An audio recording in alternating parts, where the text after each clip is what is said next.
fue cuando nos dimos cuenta que empezamos a sentir. ¿O tú todavía no sientes? ¿O sí sientes? Sí, porque el Señor está haciendo y cumpliendo lo que Él prometió que haría a aquellos que se acercan por fe a Él. Ahí en Ezequiel capítulo 36, en el verso 26 y 27, dice el Señor a través del profeta Ezequiel: os daré corazón nuevo. Esa es la promesa que el Señor hizo y dio a aquellos que se acerquen al Señor con fe. Una cosa es muy cierta, hermanos, que una vez que hemos venido a ser parte del reino de Dios, ¿cuántos somos parte? Ya lo dijimos. Amén. El Señor nos salvó, nos rescató, nos dio una nueva vida, y ahora que somos parte de este reino espiritual, Dios ha hecho en nuestro corazón una transformación divina. Nos ha cambiado. La promesa del Señor es que recibiríamos de su parte un corazón nuevo y un espíritu diferente. ¿Cuántos se han identificado o se han, en medio de una sociedad tan bonita como la que hoy vivimos, y de repente te hallas en medio de una conversación obscena y te sientes ajeno a ella? ¿Sí o no? De repente te encuentras en medio de personas que están hablando o profiriendo blasfemias contra Dios, o contra su iglesia, o contra Cristo, o contra la palabra de Dios, y te sientes ajeno, te sientes incómodo. ¿Por qué será eso? Porque ahora sientes. El Señor te ha dado un espíritu diferente y un corazón sensible. Antes no nos importaba, hasta nos reíamos de los chistes que hacían las personas acerca de Dios. Y que venía uno y decía: ya sé por qué las puertas de la iglesia son grandototas. ¿Te acuerdas, verdad, de ese chiste? ¿Y qué decíamos nosotros? Ja, ja, ja, ja, ja, ja, ja, ja. Pero ahora, ¿qué te pones a pensar? No, la verdad no. Dios no se dio a conocer como el Altísimo para que nos riamos de Él, para que nos burlemos de Él, sino se dio a conocer como el Altísimo para que nos diéramos cuenta que confiar en Él es lo mejor que podemos hacer. Porque ¿quién se comparará a Él? ¿Quién es como Él? Nadie, ningún Dios, ni ninguna fortaleza en este mundo. Entonces ahora nos vemos envueltos en esa sociedad y nos sentimos incómodos. Lo angustiante sería o es que, a pesar de que esta promesa del Señor esté vigente todavía, de darnos un corazón nuevo, un corazón que siente, todavía como cristianos nos mantengamos teniendo un corazón duro. Eso sería lo angustiante. Que todavía decidamos tener un corazón frío, insensible, que sigue siendo guiado y controlado por la mente carnal y el endurecimiento. Eso sería lo triste, lo angustiante de los cristianos. La semana pasada hablé acerca de la pobreza de espíritu, ¿te recuerdas? Nuestra necesidad de reconocer nuestra verdadera condición delante de Dios. Esa es la pobreza de espíritu. Vimos también cómo las filosofías modernas, ¿viste? ¿Te acuerdas de todas las filosofías que nombré? ¿Cómo han permeado la iglesia o la sociedad del día de hoy para hacernos independientes de Dios? A fin de que podamos nosotros como seres humanos decir: yo no necesito a Dios. Pues yo tengo todo lo que quiero, hago todo lo que quiero, pienso todo lo que quiero y no necesito a Dios de ninguna manera. Eso es lo que hacen las filosofías modernas. Vimos también cómo estas cosas o maneras de pensar que van contrarias a Dios y a lo que enseña su palabra están envenenando o contaminando la iglesia del día de hoy. Porque hay gente que solo busca la superación personal de su vida. ¿Para qué eres cristiano? ¿Para ser mejor persona? ¿Es para eso que somos cristianos? No. ¿Para qué somos cristianos? ¿Alguna vez te has preguntado eso? ¿Para qué Cristo nos salvó en la cruz? ¿Por qué murió? ¿Cuál era su cometido? ¿Cuál era la meta a alcanzar para Cristo? ¿Que fuéramos mejores cristianos, mejores personas? ¿Que fuéramos bien buena onda? ¿Que fuéramos chidos, como dicen por ahí? ¿O para qué murió Cristo en la cruz? Para transformarnos, para darnos una nueva vida, una nueva identidad, un nuevo propósito. La dureza del corazón es uno más de los resultados de esas filosofías.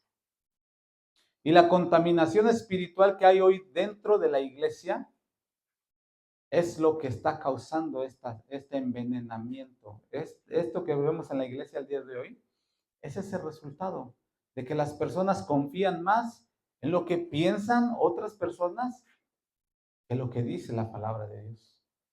La palabra de Dios, dijimos la semana pasada, dice de ti que tú eres salvo por gracia, que tú eres redimido, que tú eres amado por Dios, que tú eres transformado, que tú eres una nueva criatura. ¿Qué te dicen las filosofías de hoy? Tú sigues siendo el mismo de siempre. Nunca vas a cambiar. Aunque te arrepientas, otra vez le vas a fallar a Dios. Tú eres lo que eres un campeón. Saca lo mejor de ti. Aleluya, dijeron por ahí. ¿Será que eso es? No. La palabra de Dios es verdad, hermanos. Hoy lo cantamos, ¿verdad? Toda la escritura es inspirada por Dios. ¿Y cuál es el coro de ese canto? Confío en tu palabra, que es media verdad. Media a medio, más o menos. Poquito de verdad. Así es la palabra de Dios. Es verdad. La palabra de Dios es fiel, es inequívoca. Y las verdades que ella nos enseña es la voluntad revelada de Dios.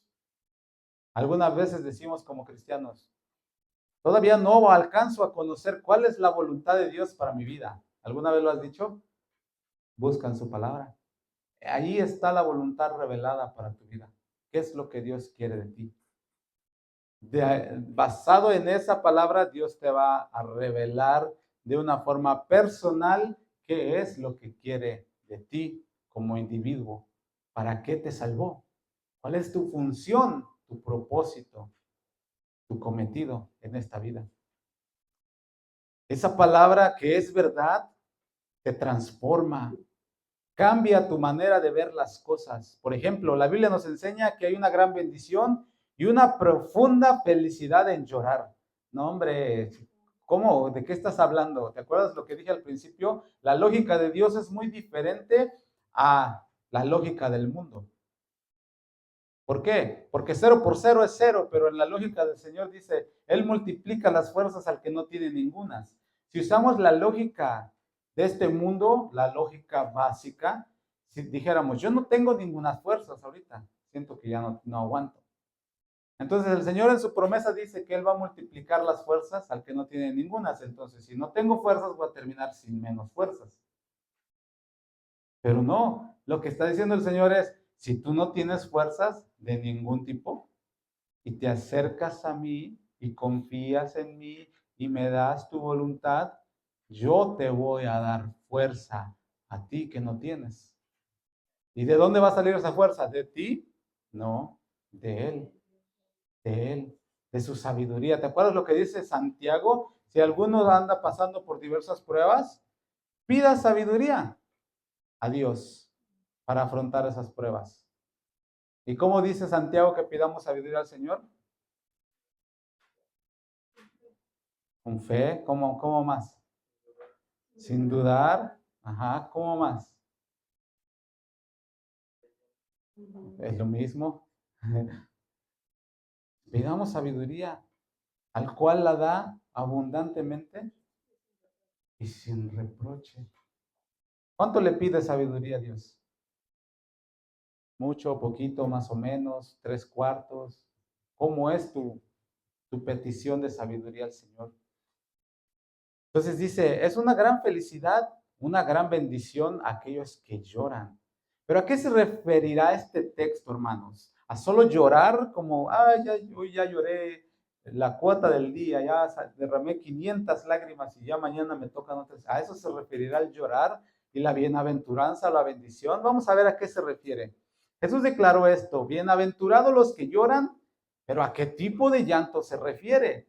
No al llanto superficial, ni a las lágrimas fáciles. ¿Te has puesto a pensar alguna vez cómo hay personas que, así como con lo más sencillo del universo, derraman lágrimas?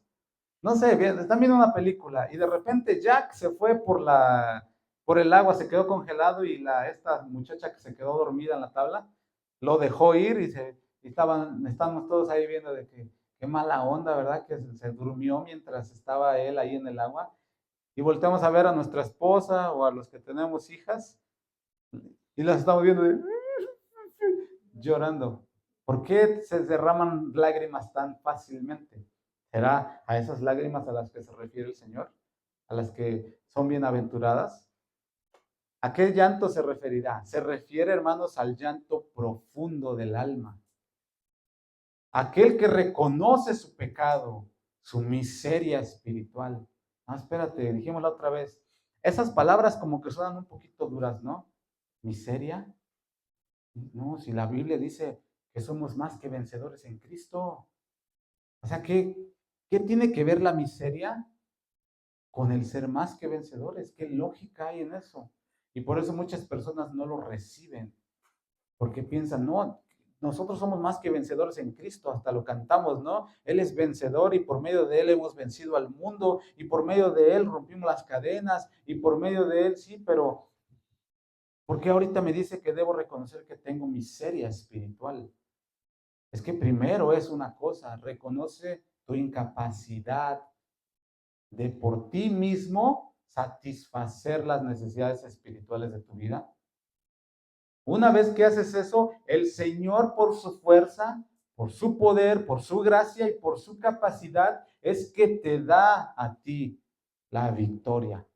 Entonces, después de que reconoces tu miseria y que no puedes tú mismo salvarte ni vivir para Dios por tus propias fuerzas, y dices, Señor, cada vez que yo estoy tratando de agradarte, fallo. ¿A cuánto les ha pasado? No levanten su mano, solamente medítenlo.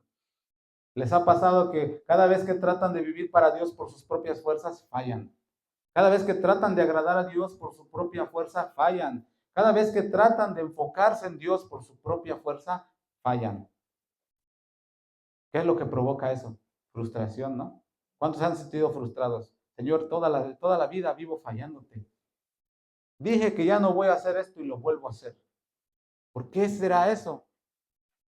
Reconoce tu incapacidad. Señor, yo no puedo en mis fuerzas. Si yo trato, voy a fallar, pero dame tu gracia. Decía Pablo, 3 veces he clamado, Señor, que lo quites de mí, cuando decía de aquel aguijón que tenía en su cuerpo. Y las 3 veces, Señor, te he clamado y tú me has dicho, bástate mi gracia, porque mi poder se revela o se hace evidente en tu debilidad. Cuando tú dices, yo puedo, porque yo soy un macho, porque a mí nadie me dice qué voy a hacer, estás no siendo fuerte, estás siendo débil e insensato. Pero cuando tú dices, Señor, yo he fallado 30,000 millones de veces y no puedo por mis fuerzas, ayúdame, tu gracia, a salir adelante. Es cuando el poder de Dios y su fortaleza se hace evidente en tu vida y te dice, bástate entonces mi gracia. A eso se está refiriendo. Este llanto es un fruto de la pobreza de espíritu. Cuando tú dices, no, el Señor es el todo para mí. Yo no soy nada, yo no puedo nada en mí mismo. ¿Te acuerdas aquel canto de aquel salmista de los años 90? Cuando decía, nada puedo de mí mismo, todo me lo diste tú. Bueno, pero hoy la iglesia dice, como la iglesia de la Odisea que leí la semana pasada, yo soy rico y me he enriquecido y de ninguna cosa tengo necesidad. No, eso no es un espíritu pobre.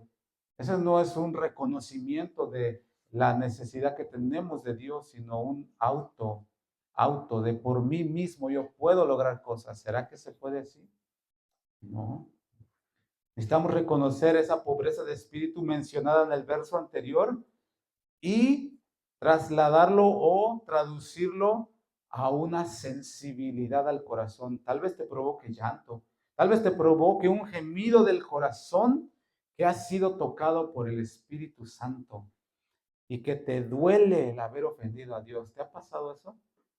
¿O ya no sientes cuando ofendes a Dios? Eso sería muy grave.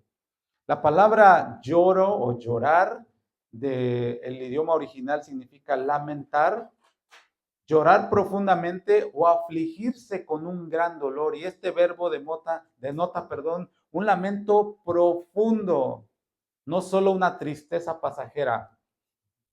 ¿Cuántos han ido manejando, especialmente los hermanos, o las hermanas que manejan, y de repente pasan un bache de esos que duelen.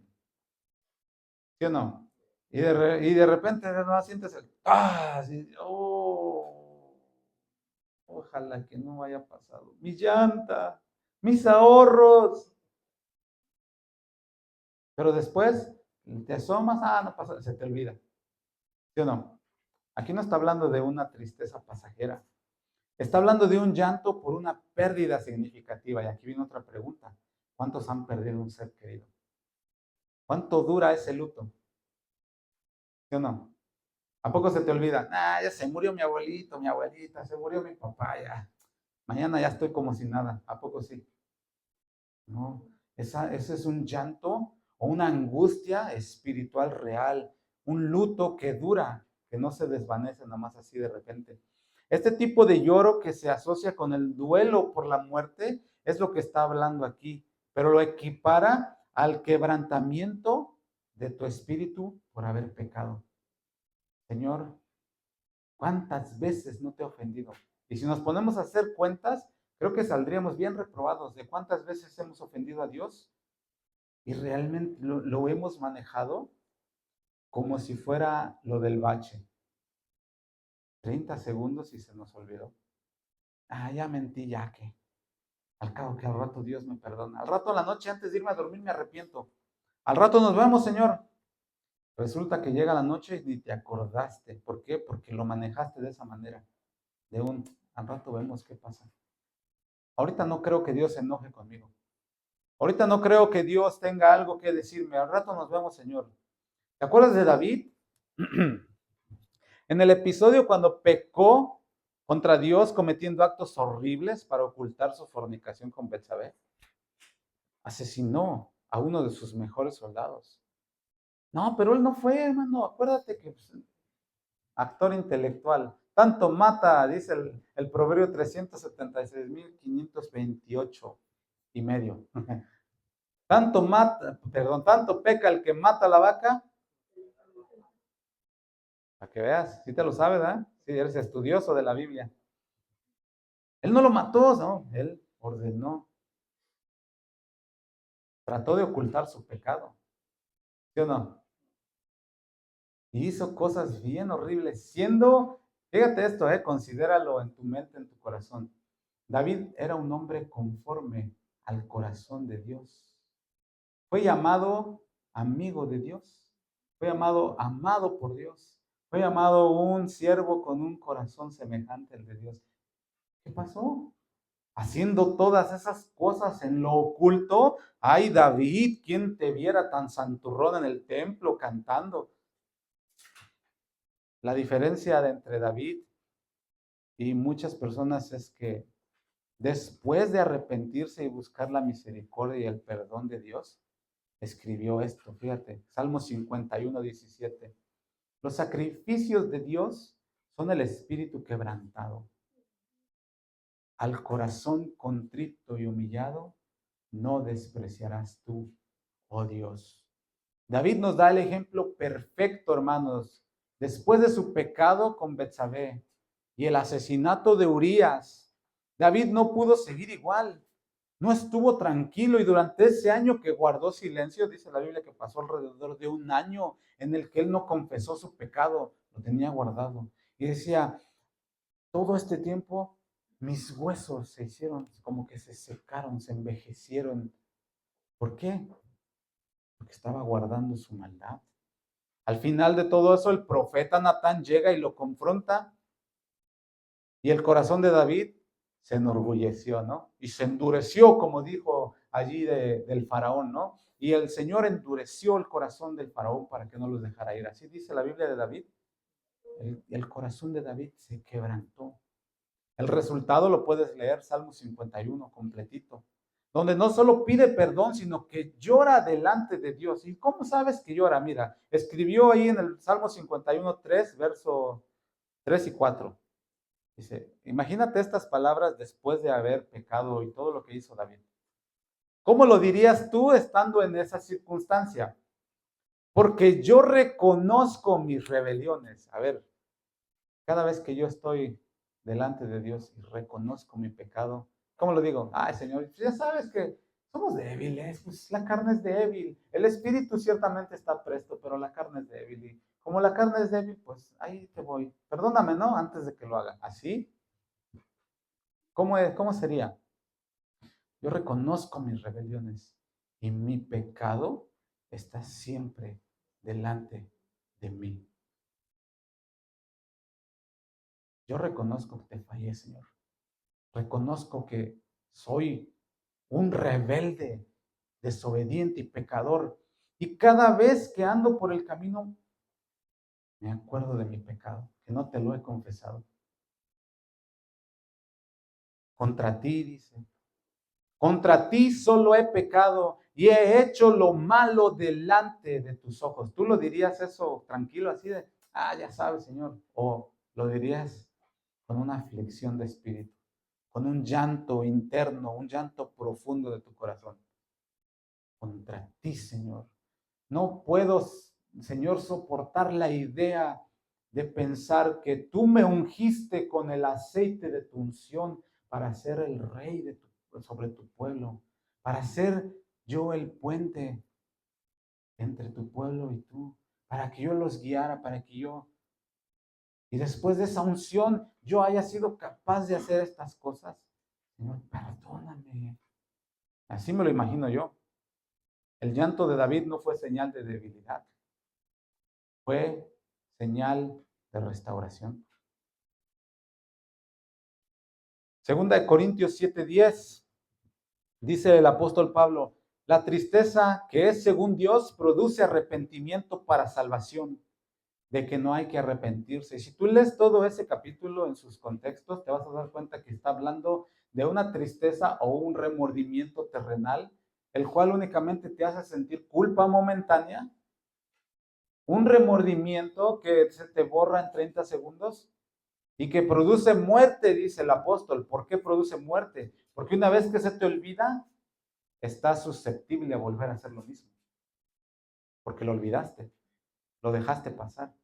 Pero da el otro lado de la moneda, dice. Pero la tristeza que es según Dios produce arrepentimiento. O sea, cuando viene un llanto del corazón por haber ofendido al Señor, por haberle faltado al respeto, por haberle humillado, porque a veces decimos nomás, no, pequé, pero hay que ver todas las repercusiones que eso tiene. Cuando pecamos, ofendemos, deshonramos la gloria de Dios. Dice, esa tristeza produce arrepentimiento para salvación. O sea, te redarguye y te vuelve a alinear en el camino de Dios, en el temor de Dios. Dice, de que no hay que arrepentirse. O sea, no me arrepiento de haberme arrepentido.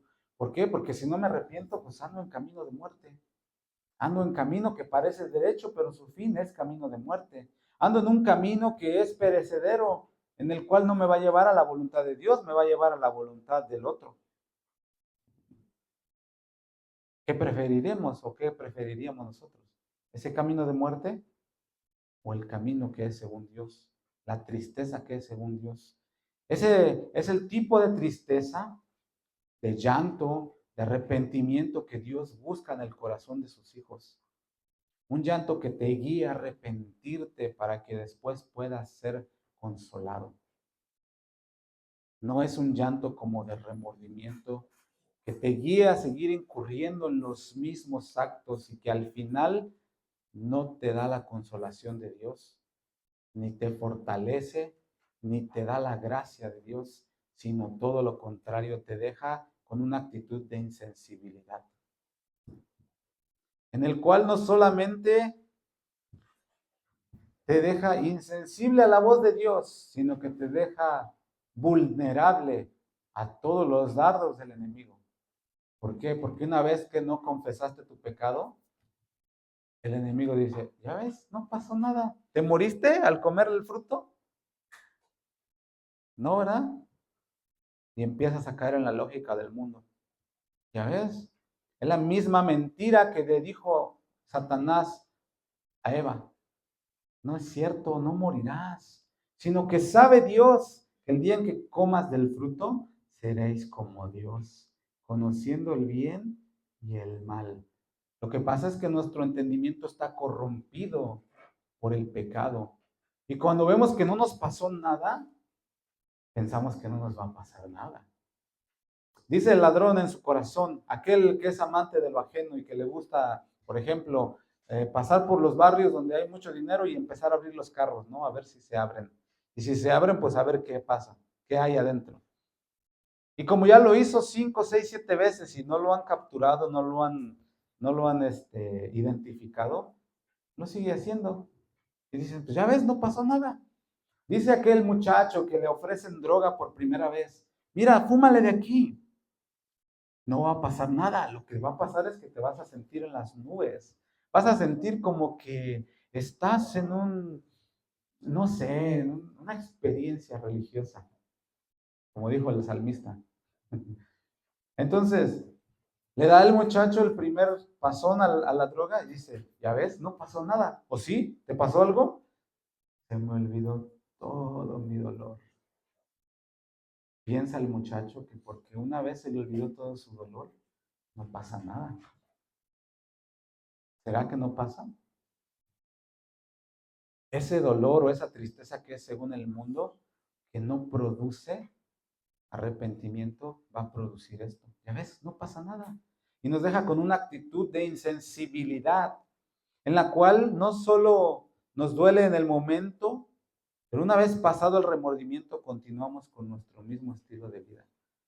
Por decir, ¿has escuchado de aquellos que los capturan por andar siendo amantes de lo ajeno? Los meten a la cárcel. Y yo hace muchos años teníamos un vecino en el primer lugar donde vivimos, que cada vez que llegaba la policía y se lo llevaba arrestado, tenía la desfachatez de decirle a su mamá, no te preocupes, ma, ahorita llego en 2 horas. Ya sabía que se lo llevaba la policía, pero en 2 horas ya estaba de vuelta. ¿Qué decía en su corazón? Pasa nada, hombre. Ahorita voy, ahorita salgo. No te preocupes. ¿Y qué crees que seguía haciendo? Lo mismo, lo mismo. Esa es la tristeza del mundo.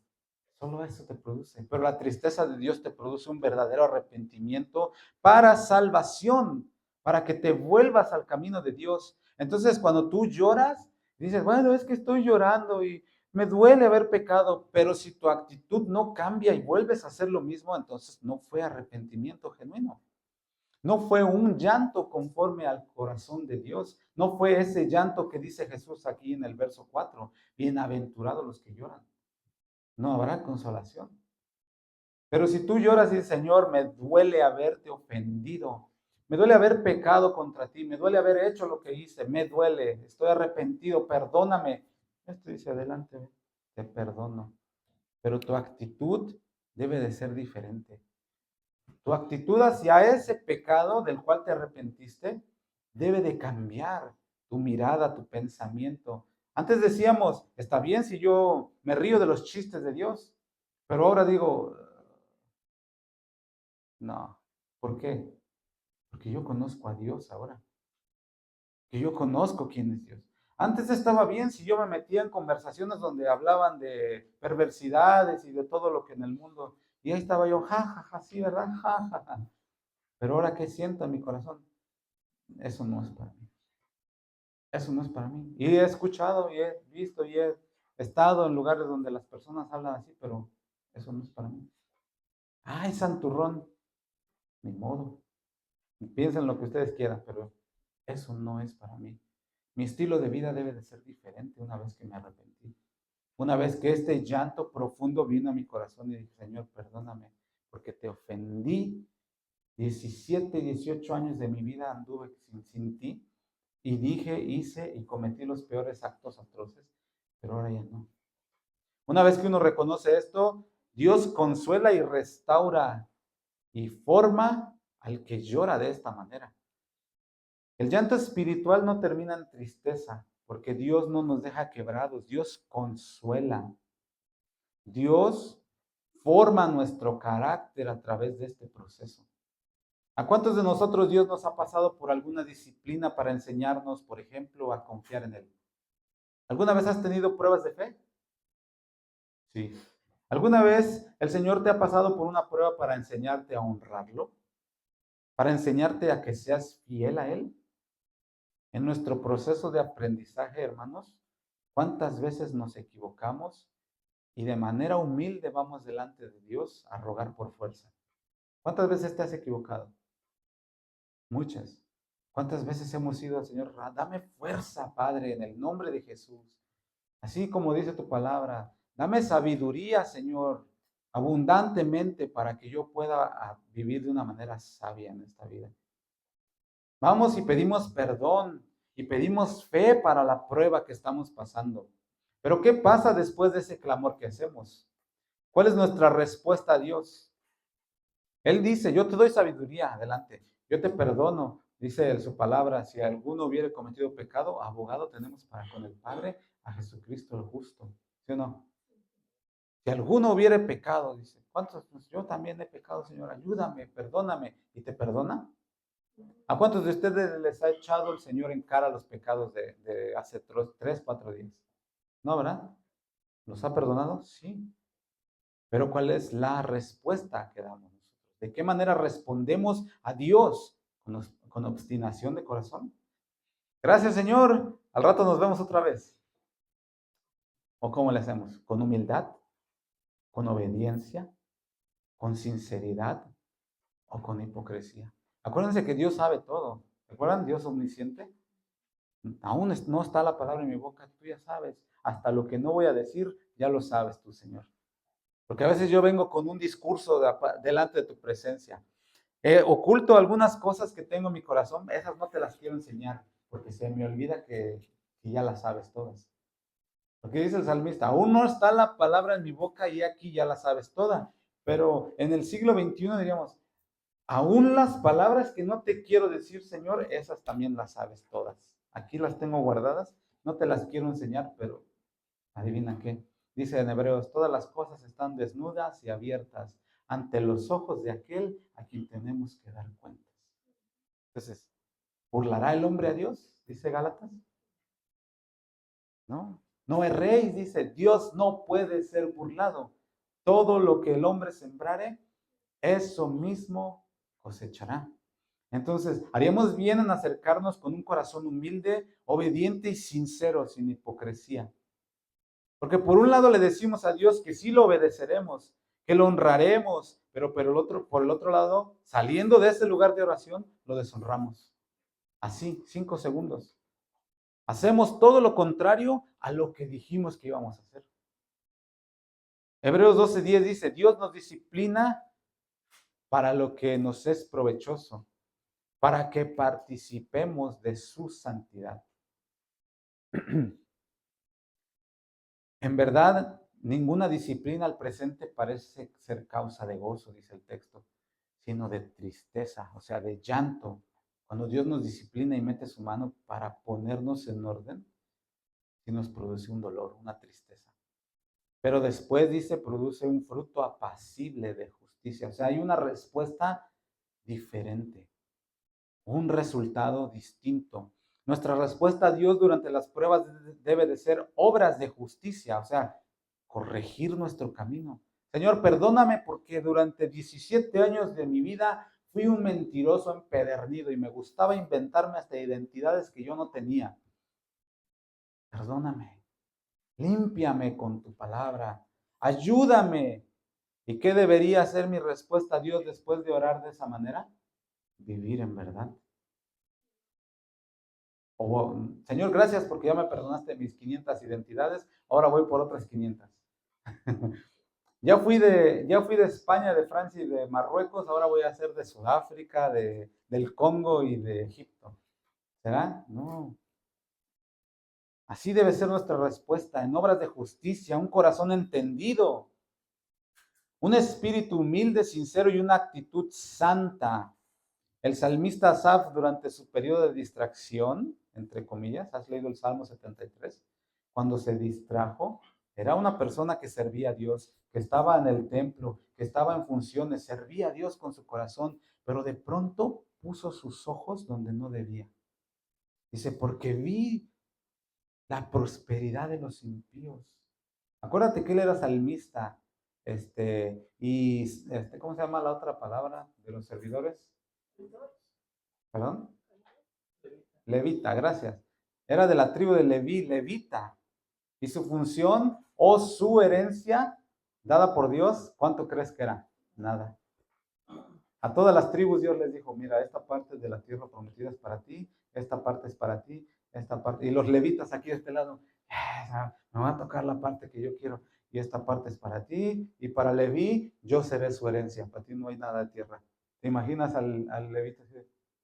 ¿Y la Cheyenne, papá? ¿Será? ¿Por qué crees que él puso esa mirada en las cosas del mundo?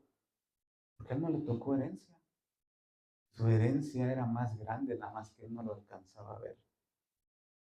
Él tenía esa herencia de, el mismo Dios dijo, yo seré su herencia a ustedes los levitas. Puso sus ojos en las cosas del mundo y su corazón se llenó de tantas cosas vanas. Dice el Salmo 73 en el verso 21, se llenó de amargura mi alma. ¿Por qué? Porque veía la prosperidad de los otros y decía, ¿por qué si yo te sirvo? Y hace unos días estaba viendo al pseudoapóstol Guillermo Maldonado que decía, yo me enojé con Dios, dice. No le reclamé, pero me enojé con Dios. Porque le dije, mira el impío futbolista, tiene millones y millones. Mira el impío cantante, tiene millones y millones. Mira el impío fulano y tiene millones. Y yo que te sirvo, y yo que estoy aquí, y yo que hago tu obra. Dijo de esta manera, ¿dónde están mis millones? ¿Te lo imaginas? El salmista dice, se llenó de amargura mi alma, pero fíjate, si tú lees esos 5 versos del 21 al 26, añade, tan torpe era yo. Ese pseudoapóstol que está diciendo eso, tan torpe es.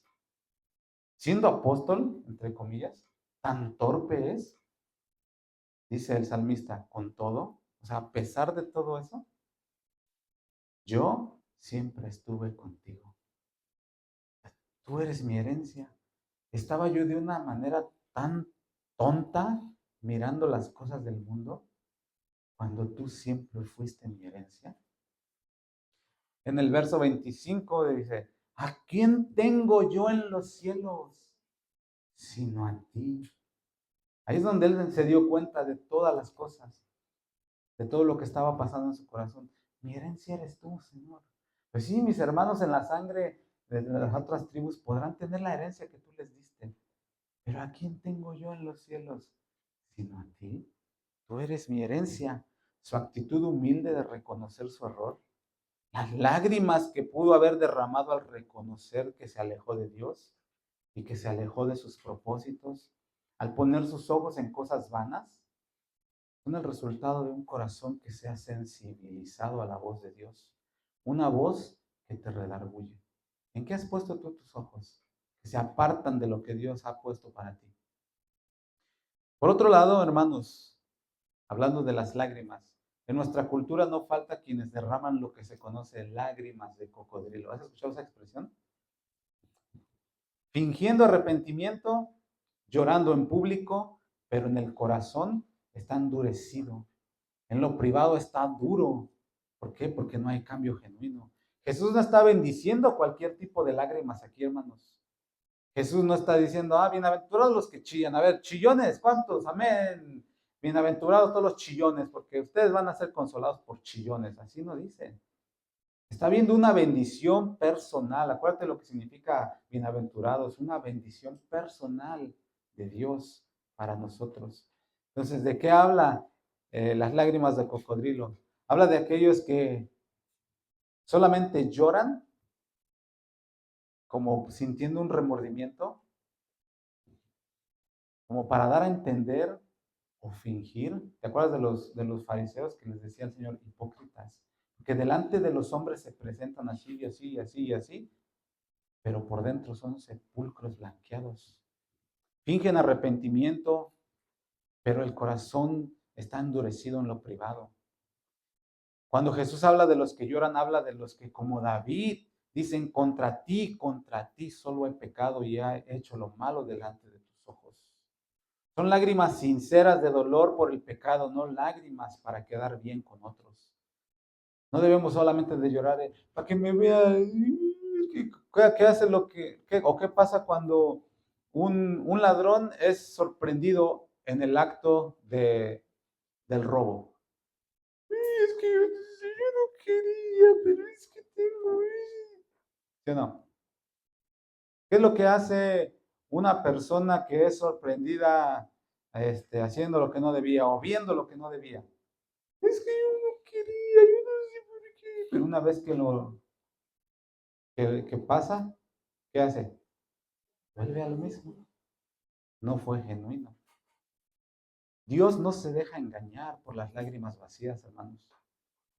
Dios sabe que cuando lloramos, si son de verdad, con un alma quebrantada, o si solamente es algo que escurre porque nos vimos evidenciados lo que estábamos haciendo.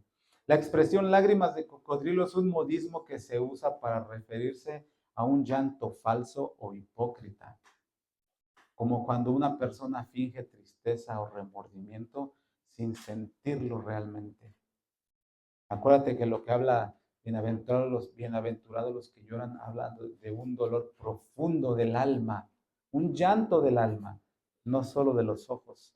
Esa frase proviene de la antigua creencia de la Edad Media de que los cocodrilos lloraban mientras devoraban a su presa. Pero al transcurrir el tiempo, en los estudios científicos que se han hecho, se descubrió que era algo puramente fisiológico por la forma que los cocodrilos tienen sus glándulas lagrimales. Que cuando se estaban comiendo a una presa, les escurrían lágrimas. Pero es nada más por la forma en que tienen ellos sus lagrimales. Las lágrimas de cocodrilo entonces representan una emoción falsa, una emoción usada para manipular, para engañar o para aparentar. De eso no está hablando el Señor aquí. Él no quiere apariencias, Él quiere corazones quebrantados. Dijo, al corazón contrito y humillado. Contrito, está hablando de algo más profundo. Esta sensibilidad entonces nos lleva a tener un corazón semejante al de Dios. Un corazón quebrantado, un corazón humilde, es al que Dios no desprecia, y no solamente porque nos lleva a un verdadero arrepentimiento, sino porque enseña compasión y misericordia, tal y como Dios la siente por nosotros. Y eso nos lleva a ver lo último del día de hoy, que es un corazón nuevo que siente lo que Dios siente. Cuando tu corazón llora profundamente y llora de acuerdo a aquella tristeza que dice 1 Corintios 7, esa tristeza que es conforme a Dios, te lleva a tener un corazón que siente lo que Dios siente. Un corazón que Dios forma en nosotros no solo llora por el pecado propio, sino también se vuelve sensible al dolor ajeno, a las injusticias, a la necesidad espiritual de otros. Romanos 12:15 dice de la siguiente manera: gozaos con los que se gozan, y eso es bien fácil. Cuando los hermanos en la iglesia de repente dicen, andábamos de novios y nos vamos a casar, nos gozamos y hacemos fiesta, y en la fiesta estamos bien alegres todos con los hermanos porque se casan, ¿sí o no? Cuando hay fiesta, un cumpleaños, y dicen, bueno, hermano, les voy a celebrar a mi hijo su cumpleaños en la iglesia, y estamos todos juntos, y qué bueno, cumplió 15 años el muchachito, todos contentos. Para eso somos bien fáciles, pero dice también, llorad con los que lloran.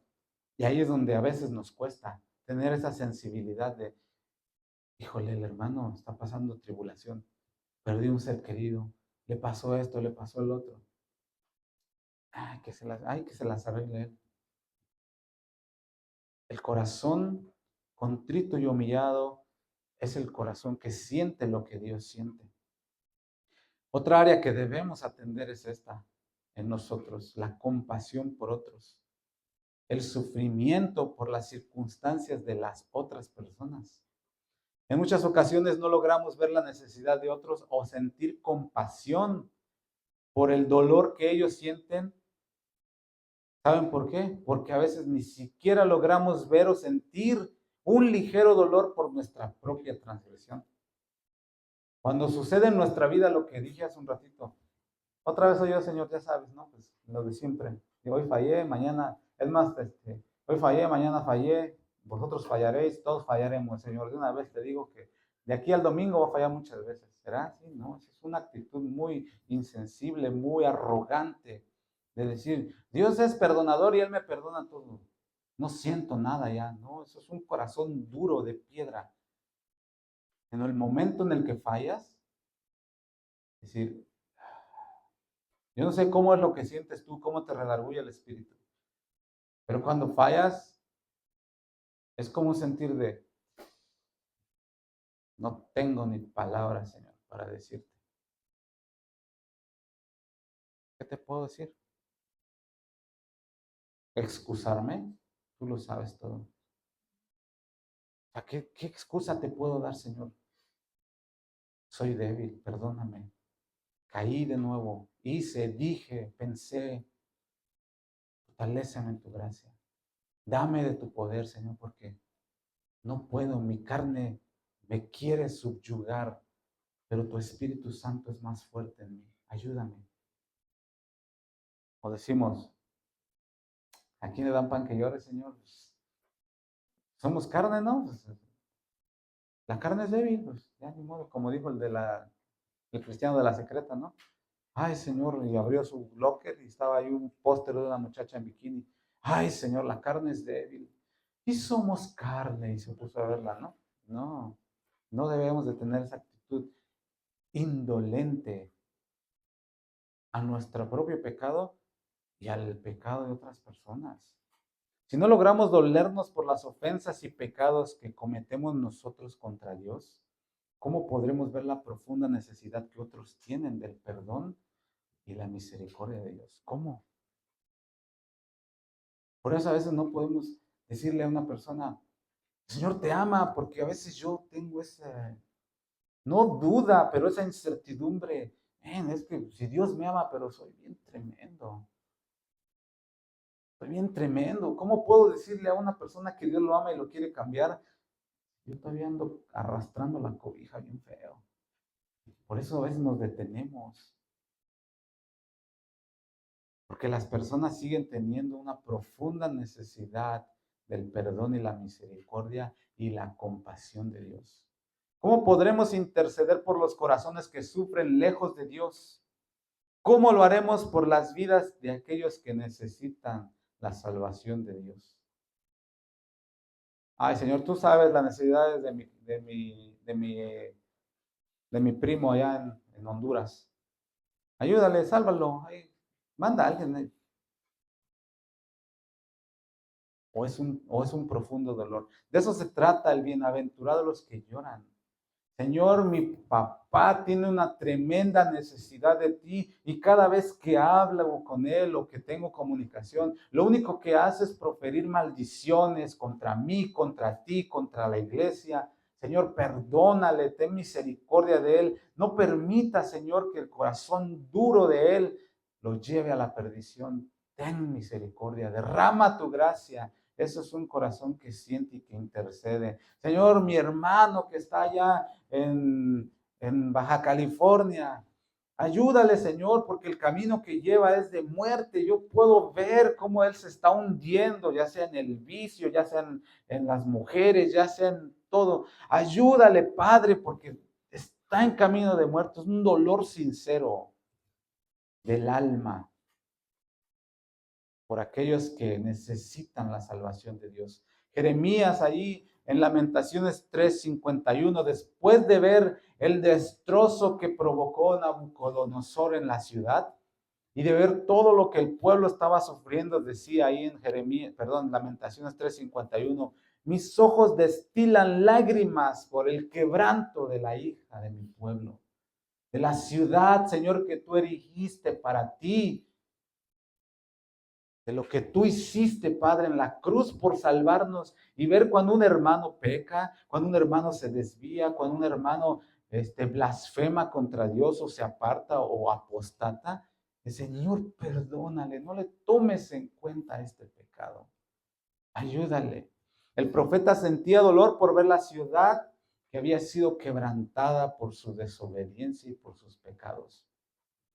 Los Jeremías del siglo XXI, al ver el quebranto de un hermano, las consecuencias del pecado de un hermano, dicen, no, yo no voy a decir como el profeta Jeremías, sino que lo que decimos es esto. Eso es lo que se saca por andar de pecador. Ya ven, yo tenía razón, que se iba a hundir en los vicios. Ya sabía yo que ese hermano no era genuino, que se iba a perder. Ya sabía que nomás era pura hipocresía lo que estaba haciendo.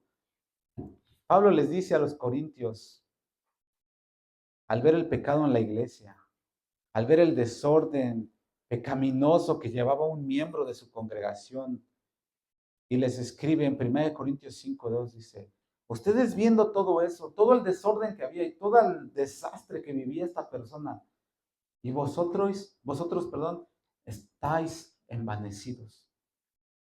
¿No deberías más bien haberos lamentado?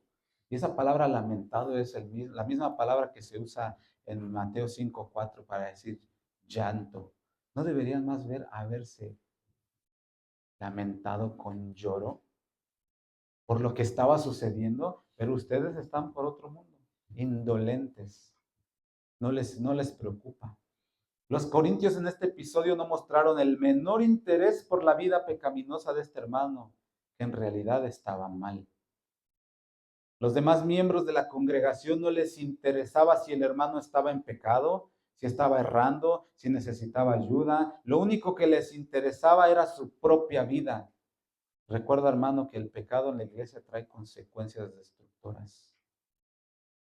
El pecado en la vida de un miembro de la congregación trae un resultado destructor para la vida, no solo del creyente, sino del orden dentro de la congregación. Interesarnos por ayudar a un hermano que tiene batallas o que ya está hundido en pecado, muestra nuestra compasión a aquel que lo necesita. No debemos mandarlos al infierno, como a veces decimos, sin antes haber extendido la mano para ayudarlo. Levántate, hermano, aquí estoy para ti. Si somos parte de un mismo cuerpo, qué insensibles somos al no sentir ni la más mínima incomodidad cuando un miembro de nuestro cuerpo se duele. ¿Te has pegado en el dedo chiquito? ¿Cómo duele? ¿Cuántos se pegan y dicen, no pasa nada, hombre? Pues, tengo otros 9 dedos. Porque uno me duele, ¿no? Hermanos, el dedo chiquito del pie es el más chiquito de todos. Pero un ligero golpe, ¿cómo duele? ¿Te has pegado en el dedo gordo del pie? ¿Qué pasa? Duele, pero no es así de, ya no puedo caminar. No, sí duele. Pero el dedo chiquito es el que más duele. Cuando los miembros de una congregación, los más chiquitos, están pasando por pruebas, están pasando por situaciones y nadie se duele con ellos, son los que más sufren. Por eso a veces las personas se van de las congregaciones, porque llegan buscando ayuda y terminan encontrando todo lo contrario.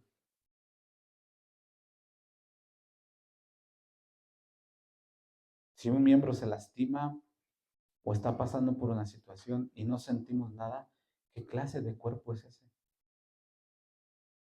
Jesús mismo lloró por su amigo Lázaro. Ya se había muerto, estaba enfermo y se murió. Y si ya sabía que lo iba a resucitar, ¿por qué lloró? ¿Sí o no? ¿No te has preguntado eso? Él ya sabía que lo iba a resucitar. Cuando todavía estaba lejos y le fueron a avisar, dijo, nuestro amigo Lázaro no está muerto, él duerme. Voy pues para despertarlo. ¿Cómo? ¿Nomás se echaba una siesta? No, ya sabía que lo iba a levantar. Pero en Juan 11:35 Jesús lloró. Sintió ese dolor que estaba viendo en su familia, en sus seres queridos. Cómo estaban lamentándose por la pérdida de un ser querido. Señor, y les dijeron las hermanas, si hubieras estado aquí, mi hermano no habría muerto. ¿Te imaginas el corazón del Señor? Siendo humano, acuérdate que Él era humano como nosotros, pero a la misma vez era Dios. Escuchando ese dolor, ay, estas incrédulas, ya les dije, hombre, tengan fe, así les dijo. Los miró y fue donde estaban todos llorando. Cuando se estaba acercando el mismo Señor Jesús a la ciudad, ahí en Lucas 19:41, y cuando llegó cerca, dice, de la ciudad, al verla, lloró sobre ella diciendo, a veces lo leemos así, mira, Oh, si también tú conocieses a lo menos lo que en este día, lo que es para tu paz. Pero fíjate, olvidamos la primera parte cuando dice, llegando cerca de la ciudad al verla, lloró. Ahora, tomando en cuenta esas palabras o esa palabrita, lloró, lee lo siguiente, tomando en cuenta eso, llorando. Oh, si tú conocieses Jerusalén, con lágrimas en sus ojos, a lo menos en este tu día. O sea, ¿cuántos anhelaron ver el día del Señor, los profetas, los de la antigüedad? Y tú que lo estás viendo, no lo puedes reconocer. Con lágrimas en sus ojos. En este tu día, lo que es para tu paz, lo que va a costar traerte a paz para con Dios, la muerte. Jesús, siendo el Hijo de Dios, fue profundamente sensible. ¿Cómo no habríamos de serlo nosotros? ¿Te das cuenta que hasta ahorita el llanto no es señal de debilidad? ¿De qué es señal? De una sensibilidad a la voz de Dios. El llanto, en vez de ser debilidad, es evidencia de una vida espiritual. Y termino con esto. El mundo te dice, no llores. Dios te dice, bienaventurados los que lloran. Bienaventurados. No es débil el que se quebranta delante de Dios. Débil es el que se endurece y dice, no, Señor, yo aguanto, yo puedo como los machos. No puedes. No es inmaduro el que se duele por su pecado. Inmaduro es el que se siente fuerte y el que no siente nada. Ese es inmaduro. Llorar delante de Dios es valiente, es poderoso y es necesario. Ezequiel 36:26 dice, quitaré el corazón de piedra y les daré un corazón de carne, un corazón que siente. Por eso dijo el Señor, bienaventurados los que lloran, porque ellos recibirán consolación. Te cuento una historia para terminar. David Wilkerson era un joven pastor en Pensilvania en los años 1950. ¿Alguna vez has escuchado de él? Tiene muchos libros. Tiene una película llamada La Cruz y el Puñal. Y está muy bonita, te la recomiendo si un día la puedes ver. Un día este pastor, mientras leía una revista llamada Life, vio en ella una foto donde había 7 adolescentes de Nueva York acusados por asesinato. Estaban ahí en la primera página de la revista. Y uno de ellos era el conocido Nicky Cruz, miembro de una pandilla violenta. Al ver esta imagen, el corazón del pastor Wilkerson se quebrantó. ¿Cuántos hemos visto fotos de personas que los detienen? Los van a encarcelar y les toman fotos, ¿no? ¿Y qué sentido? Dijo la señora del meme. No sentí nada. ¿Por qué? Somos indolentes. No alcanzamos a ver la necesidad a veces de las personas que están lejos de nuestro círculo. Su corazón se quebrantó, se arrodilló y lloró, pero no fue un llanto emocional. Fue un llanto espiritual nacido del dolor profundo por el pecado que él reconoció en ese momento de indiferencia y de comodidad. Al mismo tiempo por el pecado y el sufrimiento de estos jóvenes que vivían sin Dios. Movido por este llanto, fíjate el resultado, vendió su televisor, lo que él usaba para relajarse todas las noches. Después de toda su jornada llegaba a su casa, prendía su televisión y ahí se sentaba a ver su serie de Netflix.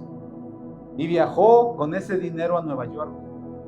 No conocía a nadie, no tenía recursos, pero lloraba todas las noches por las almas que sufrían en la calle y deseaba que ellos recibieran el consuelo de Cristo como lo había recibido él. Te puedes poner a pensar en esas situaciones. Llorar por gente que ni conozco. Cuando David encontró cara a cara a Nicky Cruz, a este muchacho que vio en la revista, Y a otros pandilleros del Bronx no les gritó ni les dijo, se van a ir al infierno, arrepiéntanse pecadores, hijos del diablo. No les dijo así. Les habló del amor de Dios, mientras sus ojos se llenaban de lágrimas verdaderas, y les decía, Jesús te ama, Nicky, Él murió por ti, yo he estado orando por ti, no te odio, te amo. A Nicky lo golpeó esto en su corazón, le dio como que en el corazón más profundo. ¿Y sabes cuál fue la reacción de Nicky Cruz? Le dio una paliza al pastor. Lo golpeó, lo amenazó y le dijo, si te vuelves a acercar por aquí te voy a matar. Pero él seguía llorando, el pastor, todas las noches, quebrantado en el corazón por la vida de este pandillero endurecido. Poco después, en una cruzada evangelística organizada por el mismo David Wilkerson, Nicky Cruz se quebró en llanto, se arrepintió de su pecado y fue liberado del odio y de la violencia, y lloró como un niño, no de culpa, sino de alivio. Pidió perdón y fue consolado. Esa es la obra de Dios, cumpliendo la promesa de Mateo 5:4. El pastor David Wilkerson fundó el ministerio Teen Challenge, que ha rescatado a miles de jóvenes de las drogas, de la violencia y la desesperanza. Nicky Cruz después, con el paso del tiempo, se convirtió en evangelista y ha predicado en todo el mundo, llevando el mensaje con lágrimas de compasión por aquellos que viven como él antes vivía. Ambos hombres han llorado, pero lloraron lágrimas de quebranto por el pecado y lágrimas de amor por los perdidos. Ambos han sido consolados por el poder del Evangelio. Esta historia nos muestra, hermanos, que el verdadero arrepentimiento nace del quebrantamiento ante Dios, no ante los hombres. Las lágrimas verdaderas no se quedan en dolor, sino que conducen a una vida nueva. Quien ha sido consolado por Dios, como ustedes y yo, desarrolla compasión por otros. El llanto del creyente no es estéril, produce fruto. Te invito a ponerte de pie el día de hoy. El día de hoy el Señor está buscando corazones sensibles, no perfectos. Corazones que se dejen tocar, moldear y formar. Corazones que no sigan pensando que ser sensible es ser frágil. El ser sensible es ser espiritualmente vivo, porque los muertos no sienten. ¿O sí? Si vamos a una morgue y le pellizcamos el cachete a un muerto, se va a levantar y nos va a decir, oye, no me pellizques, ¿sí? Si lo hiciera, ¿qué haríamos nosotros? Salimos corriendo, ¿verdad? De susto. Porque está muerto, no siente. Pero si nosotros hemos sido resucitados con Cristo, ahora podemos sentir, estamos espiritualmente vivos. Entonces nuestro corazón debe de ser sensible a la voz de Dios, al quebranto de Dios. Te invito el día de hoy a que rindas tu corazón al Señor y le puedas decir, dame un corazón que sepa llorar cuando yo te falle. Dame un corazón que sea sensible y que sepa dolerse, no solo por lo que yo hago, sino por lo que otros están pasando. Dame un corazón, Señor, que no se endurezca ante tu voz. Dámelo porque lo necesito. Necesito un corazón sensible y recibir la promesa del Señor, donde dice, os daré un corazón de carne y quitaré el corazón de piedra. Vamos a orar. Señor, te damos gracias en este